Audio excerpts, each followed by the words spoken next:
when Hmm. you are an influencer and somebody that puts themselves out there in the community, especially as a visibly Jewish person, Hmm. you get love and hate, right? And you've throughout your life, uh, being a proud Jew, something that's important to you, but you also got hate. Hmm. And so, talk a little about yourself and sort of how you identify as a Jew on social media, but also to give us a little background of who you are. Of who I am.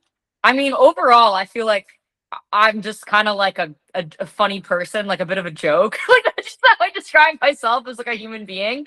That's why whenever I get all this hate, I'm just like, whatever, man. Like every time I just see it, I'm just like, whatever. And like I just kind of make it into a joke because that's the way I feel like is the best way of dealing with it. Because it's not going away. Like that's the way it's honestly just kind of like that's my best way of dealing with it is just kind of spinning it and making it into my own thing and just kind of embracing what people have to say even if it's negative. I'm like, okay, whatever, I'm just going to embrace it. Like if you don't like me for who I am for these reasons, I'll just embrace it and I'll laugh my way to the bank. Like that's this whole process. It's just like, okay. And I think that in a lot of ways speaks for like the Jewish people as a whole, because like I just feel like as a community we've dealt with so much and still it's like constant like perseverance and resilience. And so I think this is like a modern day example of that. Not that I'm doing anything grand or anything crazy, but it's just like I think it's like, okay, like even with all of the like negativity and hate, I'm still gonna just keep doing what I'm doing. And I think that's just what Jews have always been doing. Um, I mean, I literally named my dog. This is like a side thing, but I named my dog. He's right there, Matza, literally because he looks like a loaf of bread. Like he's a corgi, so he's low to the ground and whatever. But also because like matzah is also too, it's like a form of resilience and in a way. And so I think it's all connected. You shared with me a really powerful story, growing up and being Jewish, and which actually I think shaped who you are in a way. Tell us a little bit about that story about in school. Yeah, so I was like the only Jewish person in my school basically. I mean, there was like one other person who was like part Jewish, but like just like there was basically no one. And it was like not a cool thing. Like I don't know, like I remember it like when I was in grade 9. I went to school in Canada. That's what it's called, grade 9. I genuinely remember people nicknaming me Anne Frank, like literally pointing at me and being like, "That's Anne Frank," and throwing coins on the ground and being like, "Pick those up, Anne." That was genuinely what people would say, and it was always with like the underlay of it being a joke. So that's the thing is like I felt like I could never really ever get that mad about it because it's like, oh, everyone else is laughing at this, and I'm gonna be a loser if I don't laugh too. So I should like play along with this. And as I got older, I found out how common this was. Like, if you were the only Jewish kid in your school, that was basically like the norm. Like, this was not a unique experience to me. Like, this is oftentimes what would happen. And that, you have these young 15-year-old kids who end up like, reducing themselves and like going along and making these jokes with their classmates, even if they want to or not, because it's like, oh, well, I'm going to sound like a loser if I don't play along and laugh at this. So that's like kind of what was going on. And then it got to the point where I'm like, hey, like this is like enough. Like I really like, don't like this anymore. And then it gets turned around as like, oh, well, you can't like, it's not that big of a deal. And kind of always being seen as, well, Jews aren't really an oppressed group, so you can't be that upset about it. Like it's not like, anything's going on now. This was back in like 2016, 2017. That was always kind of the way it was spun, was like, oh, well, you're still white. So like it doesn't really, it's not that serious. And so even back then, I was like, this feels really weird. And it's like not being taken seriously, just whatever. So like I just never really spoke with those people very much. Like after that, I'm like, whatever, like screw this. I'll make other friends, I'll do my own thing. And then after I like whatever graduated high school, like I moved out of like where I grew up and like, I visit occasionally, but like, I'm not with any of those people anymore, so it doesn't matter.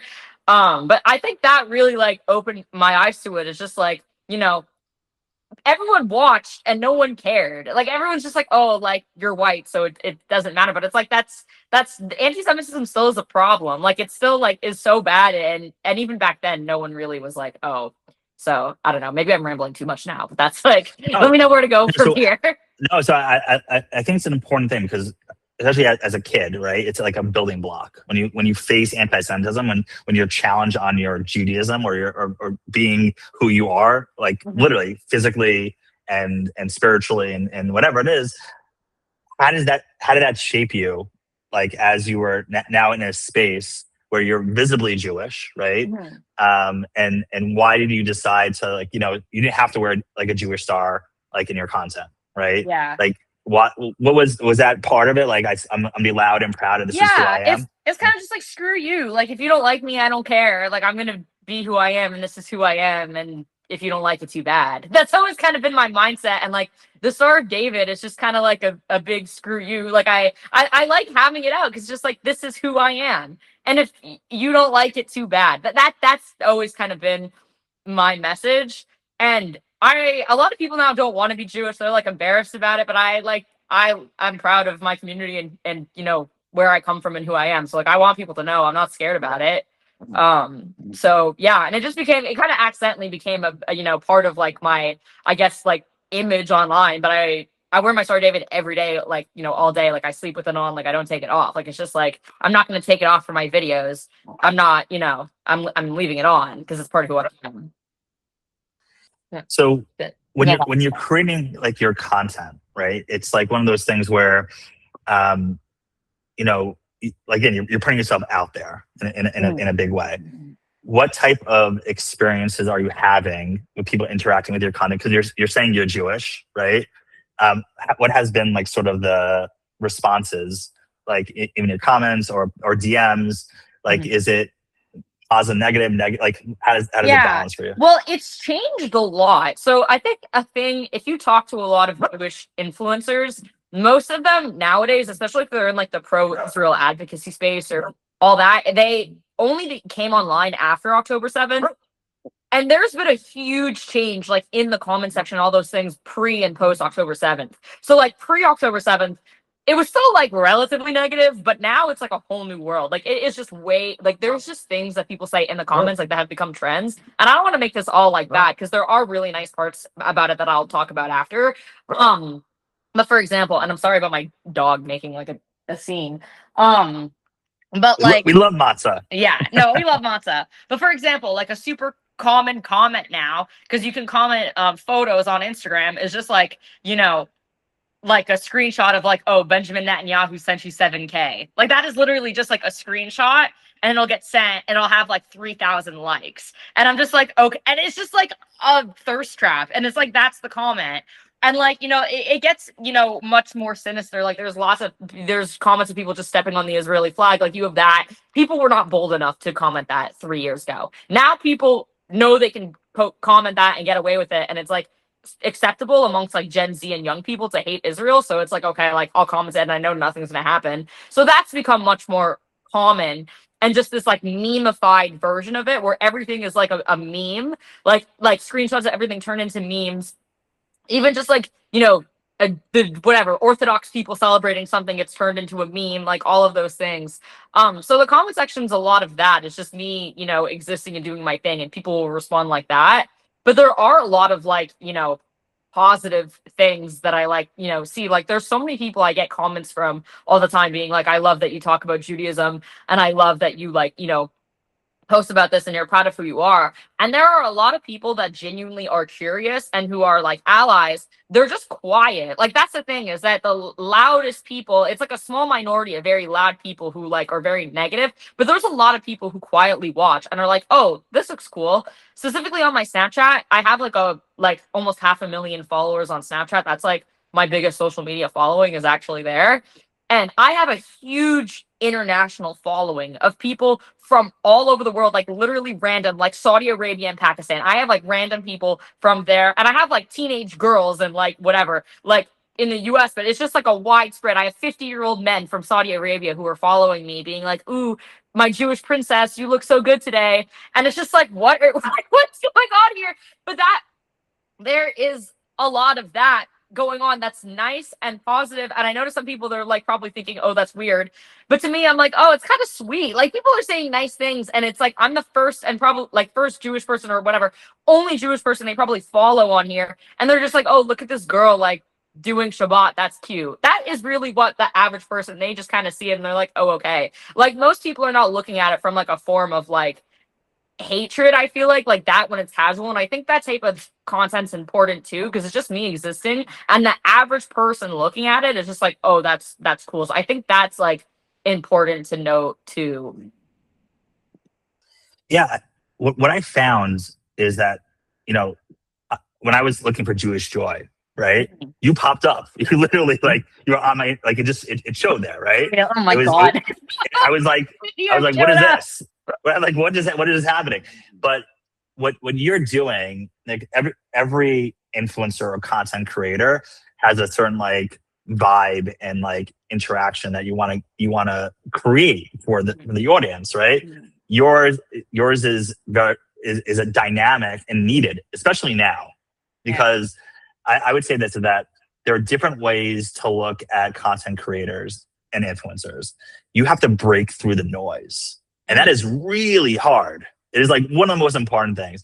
And what you've been able to do in your content is actually break through the noise and get to people that wouldn't even know like about Judaism or have a certain reaction to like, oh, like you're my Jewish prince, whatever it is.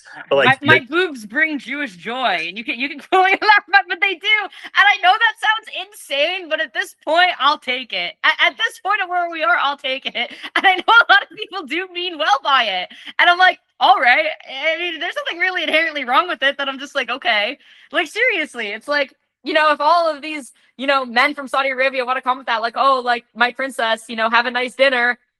What's wrong about that? I think that's spreading Jewish joy. So there's plenty of other people who watch me too. So, I don't think like I think it's sweet. And I think it's important because I think so much of like, the Israel advocacy space, and I don't mean to like tear it apart or anything, but it's very doom and gloom. It's very like, look at what like, it's depressing and it's very serious. And I don't think people actually want to see that most of the time. Most people just like, want to live their lives and tune out and watch something that's funny or harmless or whatever. Like they don't want to be bombarded all the time with all this negative stuff, especially now where it feels like everything is negative. So sometimes people just want to watch something stupid. And that's what I do. I post stupid stuff. I've never claimed to post, this like, like intellectual whatever.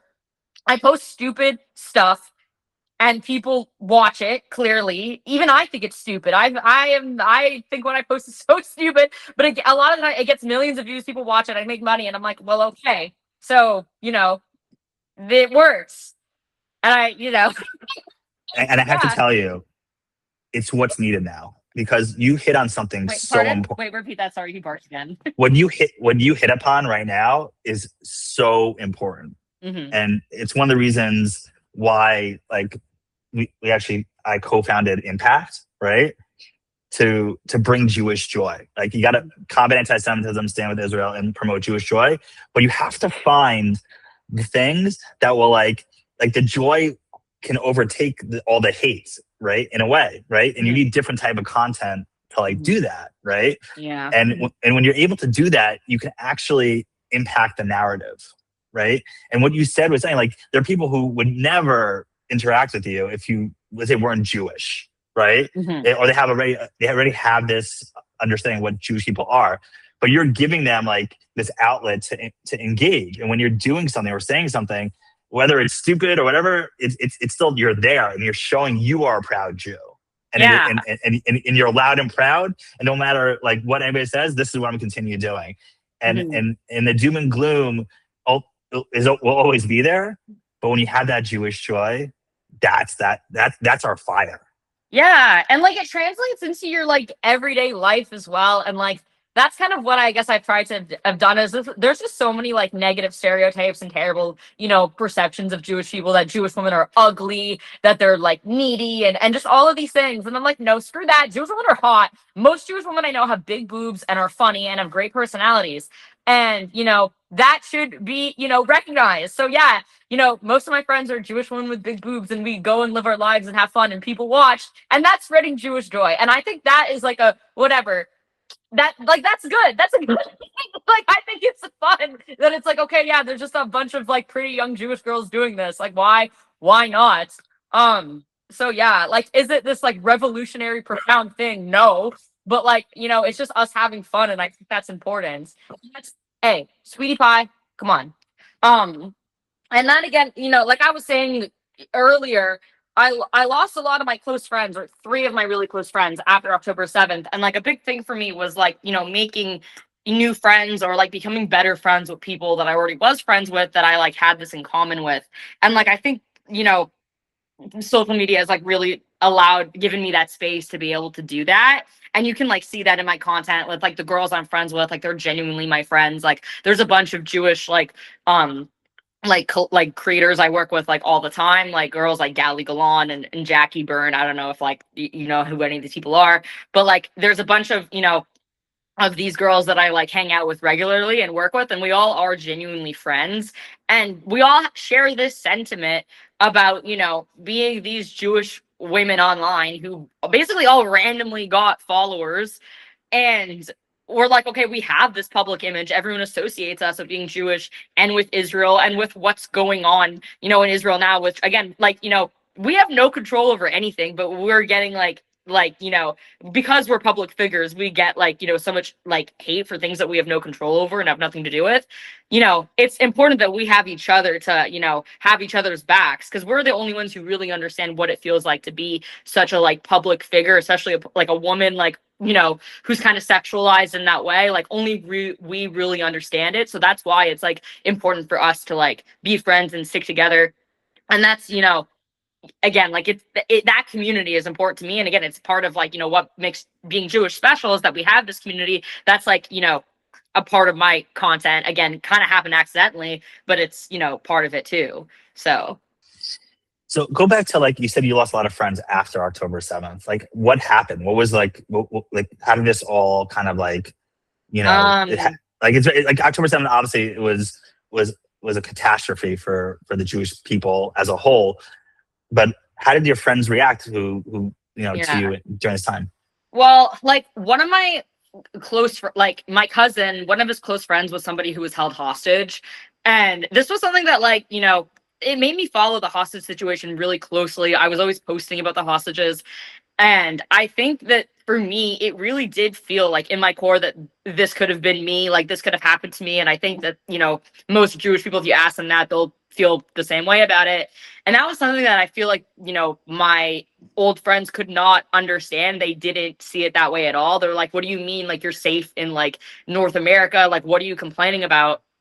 But it was this like kind of fear that I started to feel that they couldn't understand anymore. And it's like, well, there's, what about everything going on with the Palestinians? What about like what Israel's been doing to Palestinians for the past 80 years? What about them? Like, yeah, October 7th was bad, but what about it? It's always this what about? And it's like, I can't handle this anymore. Like, I can have empathy for two groups of people at the same time. I think that's always what I've done.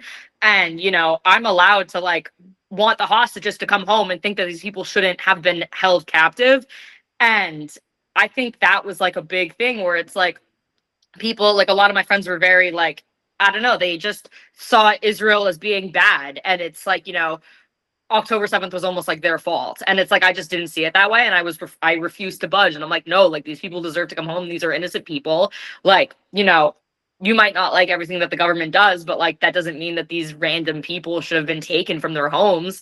And how could that ever be justified? And I always felt like that was something that was kind of a lingering thing.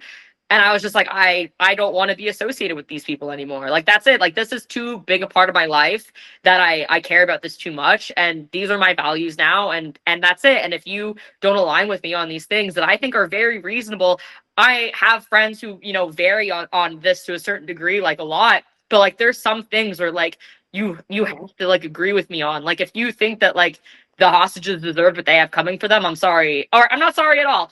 But I'm just Canadian, so I'm saying I'm sorry. But like, if there was part of you that thinks that they deserve it at all, I don't want to be your friend anymore. Point, period, blank. And like, that's kind of just where I felt like I was at. And, now looking back on it, it's already been obviously like a couple of years. I'm really happy with that, instead of trying to like minimize myself or dwindle myself down to make them accept me. Like, I'm not doing that. Like, so, it just became a point where it's like, I don't want to tolerate this.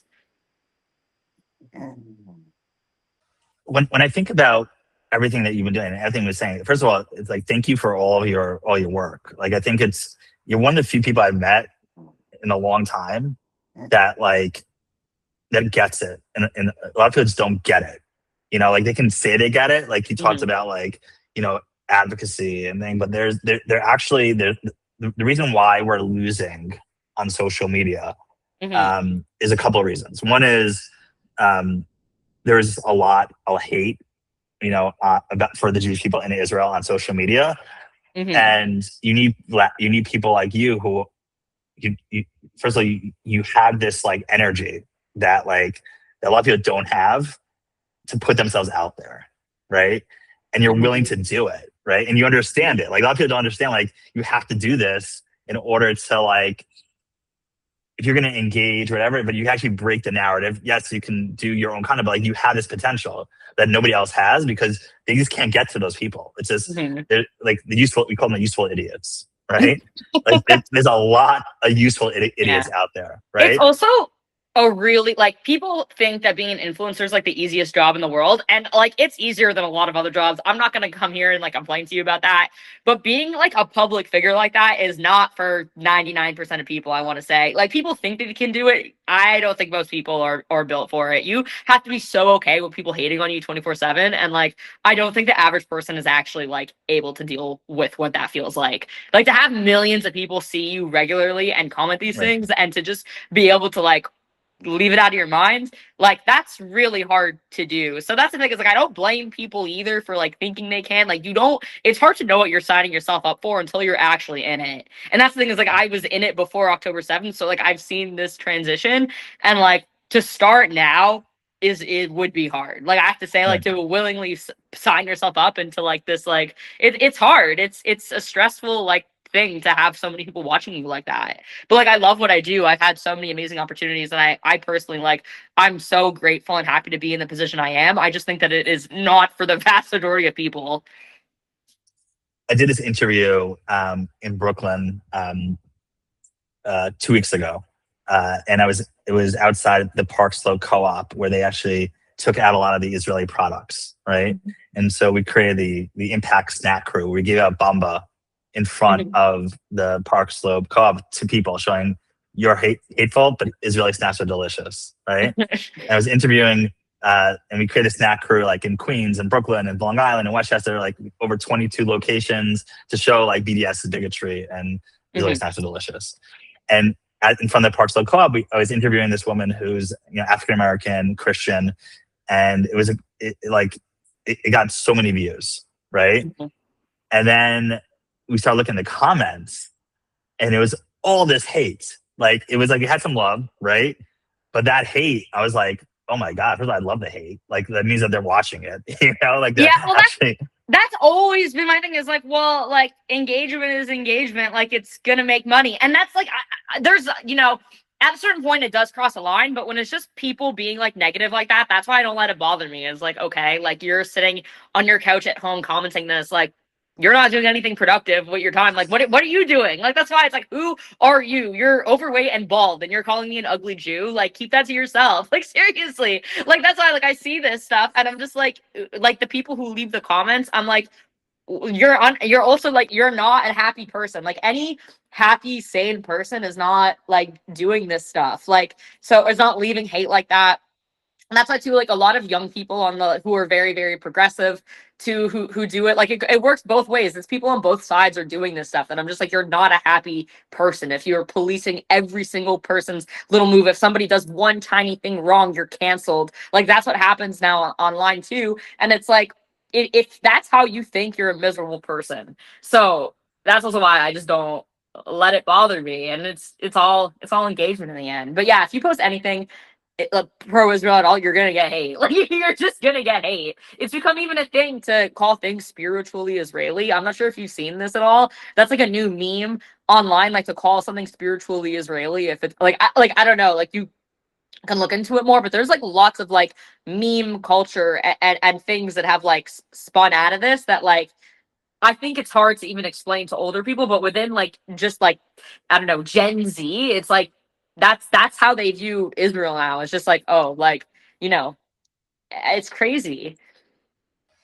What's your message to the youth about fighting anti-Semitism with Jewish joy?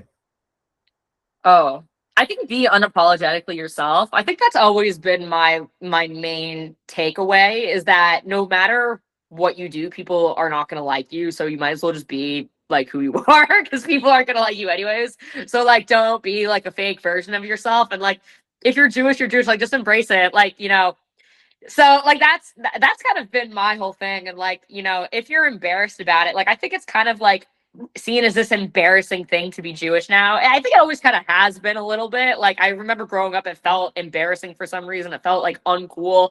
And like I don't know why that's the case. Like it's literally just anti-Semitism. But like no one should feel that way. And like I think people should be proud of who they are. And like that's the thing now too is like we all like we have each other. I think the community is so important. Like stick to your community. um but yeah, and like people are individuals. Like what I do in my day-to-day life has nothing to do with like what a government is doing, and people like want to associate the two. And it's like I like am not Benjamin Netanyahu is not paying me any money. I am just a like Jewish girl with big boobs living in New York making videos. Like that is what I am doing. I am not associated with anyone. So like if you want to be mad at like the government, at what's going on, like don't get mad at me. If you want to get mad at me, fine, but like you're not doing anything. You are not doing anything. So like I guess my message is like people are gonna be mad regardless. So just do like be you. Be you. And don't tolerate shit from other people. Or I should say that in like a nicer way, but don't tolerate things from other people. Um Sorry. He's getting worked up too about it. He's like he can see that I'm getting heated and he's gotta add in his own 2 cents. Okay, so into some rapid fire questions. Ready? Favorite Jewish holiday? Passover. That's why I named my dog Matzah. Favorite Jewish food? Probably bagels. That's a basic answer, but I did grow up in Montreal, so like that's like I feel like a fair answer to say. So Curb Your Enthusiasm or Seinfeld? curb. When you get this, and I don't know if you're in Israel, you know what this Mhm. means? I've been to Israel before. I lived there for 3 months in 2022, but I don't know why I'm like totally forgetting that. So I this think means I'm more being an Italian thing. That's why. no. This is like it's called like regal, but when you get this from an Israeli, oh, watch out because they're like, just wait a minute. Okay. Yeah. Which city in Israel do you love the most? What city? Oh, this is gonna be so unpopular, but when I was there, sorry, he's gonna get the clip so bad because he keeps barking at everything. Hold on. Sweetie pie. Okay. There we go. When I was living in Israel, when I was living in Israel, I was living in Beersheba. So, and I actually loved it. I was there for 3 months. So I would say, that's, I don't know if I'd say that's my favorite city, but that's the one that I like has my heart. I'd say is Beersheba. But I think Jerusalem is probably my actual favorite city. Favorite Hebrew word? Hebrew word. I don't know if I have a favorite Hebrew word. My friend Harley, my close friend Harley, her boyfriend's name is Door, and I like that name because it's just like a door. Like when I say this to people in who speak English and don't speak Hebrew, I'm like, yeah, like his name's Door. They just find it funny because they're like, that's a door, and I'm like, yeah, like that means something else in Hebrew. Like that doesn't mean door in Hebrew. So I don't know if that's not a favorite word. I can't think of anything like better than that. Favorite Jewish actor? Favorite Jewish actor, probably Adam Brody or Paul Rudd. So when you think about like your future, right? Is there something that you want to do, like professionally, but also like to show your Jewishness even more? Is there something that you have a big idea for yourself or content to like do to go big? Yeah. I mean, I want to definitely do more long form content. And like, I think at some point in my life, I will want to try to do stand up or like do some form of like stuff that's a little less like sloppy. Like, I always call my content a bit like slop because that's just like what works well, like for right now. But I definitely do want to focus on like more like, I don't know, more long form stuff, I think for sure. And I don't know, more like community stuff too, I guess. Like the Jewish stuff I all love. Like that's like really what like I think actually is like important for me. Like I've done all the like a lot of the influencer stuff and been to LA and all these LA parties and like that fun side of it. And I really love all that too. But the Jewish stuff is what actually makes me like feel good. So I definitely want to continue to do that.